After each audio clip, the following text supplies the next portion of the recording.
Hello বন্ধুরা, আমি সুস্মিতা। নতুন আরও একটা ব্লগ ভিডিওতে সবাইকে স্বাগত জানাই। নতুন আরও একটা দিন তোমাদের সাথে শুরু করলাম। কে কোথা থেকে ভিডিওটা দেখছো এবং কেমন আছো অবশ্যই কিন্তু কমেন্ট করে জানিও।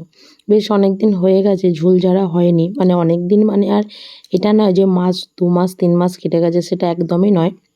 মাসে 2-3 বার এবং সপ্তাহে রবিবারগুলো আমি কোনা কোনা ঝুল ঝেড়েই থাকি। আর জানালা ফানালা সমস্ত কিছুই ভীষণ ভালোভাবে মানে ডিপ ক্লিন করেই থাকি আর কি। তো সেই কারণের জন্য আজকে খুব ভালোভাবে ঝুলটা ঝেড়ে নিচ্ছি। আর এখন তো জানো বাইরে মানে জল ঝড়ের সময় আর কি। যাই হোক, কী আর করা যাবে, এদিকে ঝুল ঝেড়ে নিয়ে এদিকে নিজের একটু চা করে নিয়েছি সকালবেলা।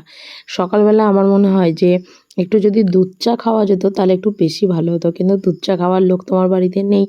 প্রথম করতাম, কিন্তু তবে এখন আমাদের ওপরে যে থাকে ওর সাথে বেশ দুধ চাটা প্রায় দিনই আর কি খেয়েই থাকি আর কি।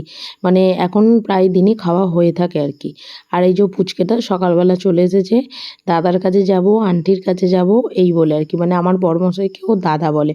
শুধু বড়মশাইকে নয়, মানে ও ওই রকম কোনো মানে কাকা টাইপের যাকেই দেখে না কেন তাকেই আর কি দাদাই বলে থাকে আর কি। যাই হোক, ঘরদোর ঝাঁট দেওয়া হয়ে গেছে, মোছা হয়ে গেছে। আর এদিকে বড়মশাই উঠে পড়েছে, তাই বিছানাটাকেও তুলে নিচ্ছি। তবে সকালবেলা এই 3টে কাজ কিন্তু আমার মনে হয় যে বিশাল কাজ। সেটা হচ্ছে ঘর ঝাড় দেওয়া, ঘর মোছা এবং বিছানা তোলা এবং ব্রেকফাস্ট বানানোটাও আমার কিন্তু এত কিছু মনে হয় না আর কি। আর তোমাদের সাথে আজকে যে ব্লগটা আমি শেয়ার করছি সেটা হচ্ছে একটা ছুটির দিনের ব্লগ, মানে রবিবারের ব্লগ। আকাশ প্রচণ্ড মেঘলা, আর যেহেতু ছুটির দিন সেই কারণের জন্য আমি এখানে চলে এসেছি সকালবেলা ঘাসগুলোকে একটু পরিষ্কার করতে। তার কারণ হচ্ছে ঘাসগুলো এতটাই অতিরিক্ত হয়ে গেছে যে গাছের গোড়াগুলোতে না একদম বৃষ্টি হলে মনে হচ্ছে যেন জল পাচ্ছে না। আর বাড়িটা তোমাদেরকে যেমনভাবে আর কি দেখালাম সেরকমই মানে আর কি জঙ্গল হয়ে আছে। তবে বেশ কয়েকজনকে বলেছি ঘাস কেটে নিয়ে যাওয়ার জন্য। আর এদিকে এই যে বৃষ্টি পড়ছে আর এদিকে ও করছে বাড়ি সায়া ছামছাম। যাই হোক, ওরও তালে আমরাও তাল দিচ্ছি আর কি। এই যে একটু ভালো করে পরিষ্কার করেছি, আর সেই সাথে সাথে না বৃষ্টিটাও ভীষণ ভালো এসেছে। আর আজকে আমরা বৃষ্টিতে ভিজেছিও প্রচণ্ড পরিমাণে আর কি। যাই হোক, সেসব মানে ভিডিওগুলো তোমাদের সাথে শেয়ার করলাম না, কারণ যেহেতু বাচ্চাটা ছিল।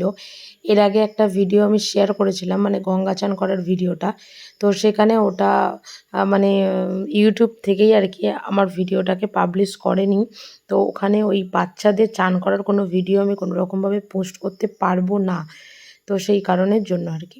তো একটু আগে যে প্রচণ্ড জোরে বৃষ্টি হলো 1.5-2 ঘন্টা, কেউ কিন্তু এই রোদটা দেখে বিশ্বাস করবে না।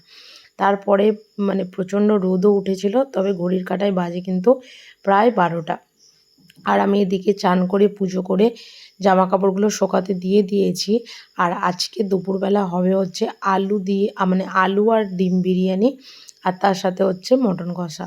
তো আমার বিরিয়ানিতে চিকেনটাও যেমন খেতে ভালোবাসি, তেমনি কিন্তু ডিমটাও খেতে ভীষণ ভালো লাগে আর কি। তো যাই হোক, প্রথমে ডিমগুলোকে ভেজে নিয়েছি আর এদিকে তারপরে পেঁয়াজগুলোকে ভেজে নিচ্ছি। আর আলুগুলোকে প্রেশার কুকারে আগে সেদ্ধ করে নিয়েছি। তারপরে তোমাদের হচ্ছে ওই মানে ভেজে নেব। তবে আগে কী করতাম, কড়াইতেই সেদ্ধ করতাম, কিন্তু কড়াতে আলু সেদ্ধ করতে তো একটু বেশি সময় লেগে যায় আর কি। তো যে কারণের জন্য প্রেশার কুকারে ওই 3টে মতন সিটি দিয়ে দিয়েছি। আর খুব ভালোভাবে আর কি সেদ্ধও হয়ে গেছে।